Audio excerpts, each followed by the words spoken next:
Bismillahirrahmanirrahim. Welcome to Medical Medics. Today the topic of our discussion is development of the alimentary system.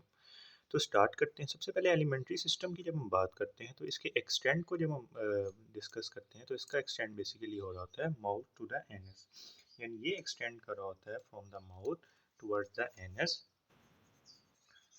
Mouth to the anus. और इसके साथ हमारे पास कुछ associated glands भी present होते हैं, एसोसिएटेड ग्लैंड्स भी प्रेजेंट होते हैं। अब जो प्राइमोर्डियल गट होता है उसकी जब हम डेवलपमेंट की बात करते हैं तो ये बेसिकली तब हो रहा होता है जब हमारे पास फोल्डिंग ऑफ एम्ब्रियो होती है। फोल्डिंग ऑफ एम्ब्रियो की जब हम बात करते हैं तो एक हमारे पास हेड फोल्ड होता है, एक टेल फोल्ड होता है और लेटरल फोल्ड्स होते हैं। तो जो हेड फोल्ड होता है उससे हमारे पास फॉर्मेशन होती है फोरगट की, फोरगट की। उसके अलावा बात करें तो टेल फोल्ड की जब हम बात करते हैं तो उससे हमारे पास फॉर्मेशन होती है हाइंडगट की,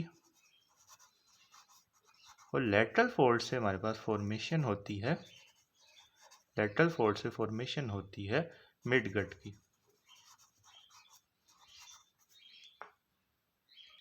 तो फोर्थ वीक की जब हमने बात की थी तो हमने कहा था कि फोर्थ वीक के अंदर जो हमारे पास एम्ब्रियो होता है वो हेड की तरफ से और टेल की तरफ से दोनों साइड से नीचे की तरफ फोल्ड करता है, जिसकी वजह से हमारे पास जो एम्ब्लाइकल वेसिकल होती है वो ऊपर की तरफ मूव करती है टुवर्ड्स द एम्ब्रियो।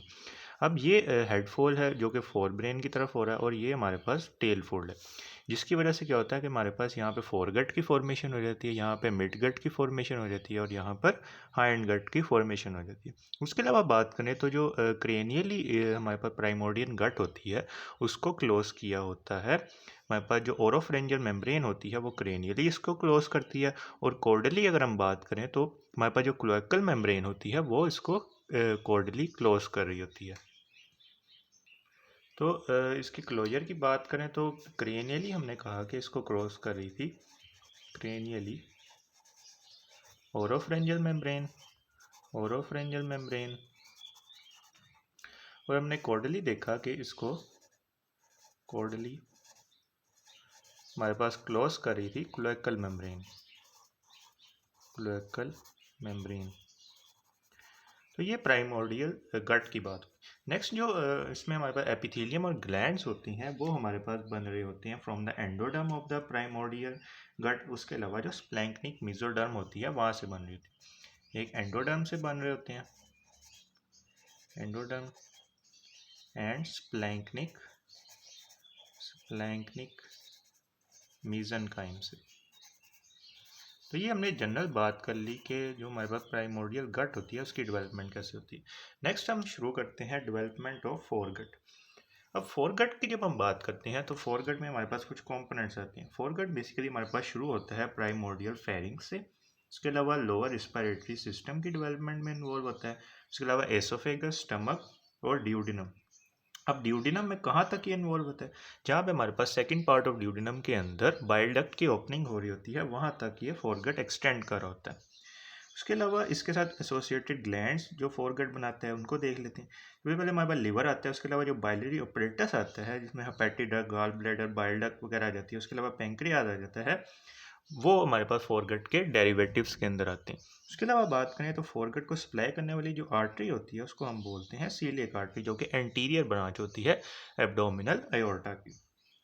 नेक्स्ट हम शुरू करते हैं डेवलपमेंट ऑफ एसोफेगस।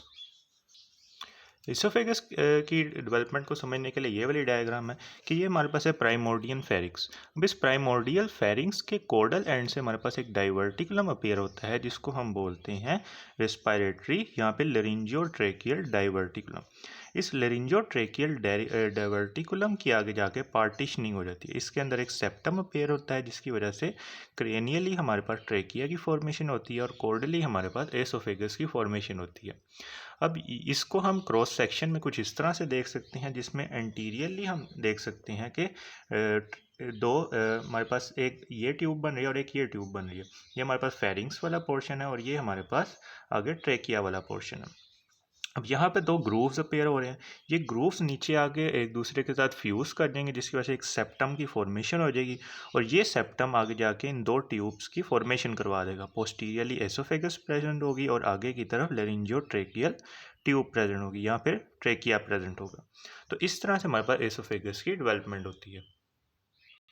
अच्छा, अब दोबारा समझे तो ये अगर हमारे पास है फेरिंग्स वाला पोर्शन, इस फेरिंग्स वाले पोर्शन के डिस्टली या कॉर्डली हमारे पास एक डाइवर्टिकुलम अपेयर होता है कुछ इस तरह से, जिसको हम बोलते हैं रेस्पिरेटरी डाइवर्टिकुलम। इसके अंदर हमारे पास पार्टीशनिंग अपेयर होगी कुछ इस तरह से, जिसको हमने कहा ट्रेकियो एसोफेजियल सेप्टम। इस ट्रेकियो एसोफेजियल सेप्टम की वजह से हमारे पास दो ट्यूब्स की फॉर्मेशन होगी, एंटीरियरली ट्रेकिया और posteriorly we have the oesophagus. Initially बात करें तो एसोफेगस शॉर्ट होती है, लेकिन जब हमारे पास ग्रोथ होती है हार्ट और लंग्स की, तो इसकी लेंथ भी इंक्रीज हो जाती है। उसके अलावा बात करें तो ये अपनी फाइनल लेंथ के ऊपर 7th वीक के अंदर पहुंच जाते हैं, यानी 7th वीक के अंदर ये अपनी फाइनल लेंथ को अचीव कर लेते हैं। इसके अलावा इसके हमारे पास ल्यूमिन जो होता है वो ओब्लिटरेट हो जाता है। अब कैसे ओब्लिटरेट होता है? जब हमारे पास डेवलपमेंट ऑफ एपिथीलियम और जो ग्लैंड्स होती है उसकी वजह से हमारे पास इसका ल्यूमिन ओब्लिटरेट हो जाता है 7th वीक के अंदर। उसके बाद 8th वीक के अंदर क्या होता है कि रिकैनलाइजेशन हो जाती है, यानी इनिशियली ये ट्यूब ऐसे प्रेजेंट थी, इसके अंदर एपिथीलियम और ग्लैंड्स वगैरह ग्रो किए, जिसकी वजह से इसका ल्यूमेन ओब्लिटरेट हो गया। लेकिन 8th वीक के अंदर क्या होता है कि इसका जो ल्यूमेन होता है दोबारा से रिकैनलाइज हो जाता है। रिकैनलाइज होके दोबारा से ये ओब्लिटरेट नहीं होता बल्कि खुल जाता है। नेक्स्ट इसके अंदर हमारे पास कुछ मसल्स प्रेजेंट होते हैं, स्ट्राइएटेड मसल और स्मूथ मसल। जब हम एसोफेगस की बात करते हैं तो एसोफेगस को हम 3 सेगमेंट्स के अंदर डिवाइड करते हैं। एक इसका अपर 1/3 होता है, एक मिडल 1/3 और एक लोअर 1/3। जो अपर 1/3 होता है इसके अंदर हमारे पास खाली स्ट्राइएटेड मसल प्रेजेंट होते हैं, यानी स्केलेटन मसल प्रेजेंट होते हैं। जो मिडल 1/3 होता है उसको एम से याद रख लो, मिडल और एम से मिक्स्ड, यानी इसके अंदर स्ट्राइएटेड मसल्स भी होते हैं और स्मूथ मसल्स भी होते हैं। उसके अलावा जो लोअर 1/3 है इसके अंदर खाली हमारे पास स्मूथ मसल्स प्रेजेंट होते हैं। तो जो स्ट्राइएटेड मसल्स होते हैं, तो स्ट्राइएटेड मसल या जिनको हम स्मूथ मसल्स बोलते हैं, वो ड्राइव होते हैं हमारे पास मीजनकाइम ऑफ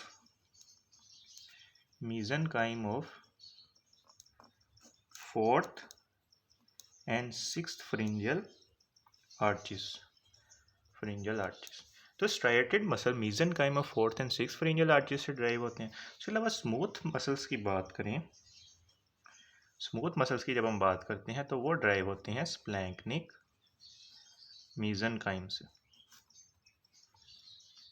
स्प्लैंक्निक मीजनकाइम से। तो ये स्ट्राइएटेड और स्मूथ मसल्स की बात होगी कि अपर 1/3 में हमारे पास खाली स्ट्राइएटेड मसल्स है जो कि mesenchyme of 4th and 6th pharyngeal arches से ड्राइव होंगे। मिडल 1/3 में हमारे पास दोनों प्रेजेंट है, स्ट्राइएटेड भी और स्मूथ भी। स्ट्राइएटेड मीजनकाइम से ड्राइव होंगे और स्मूथ हमारे पास प्लैंक्निक मीजनकाइम से ड्राइव होंगे।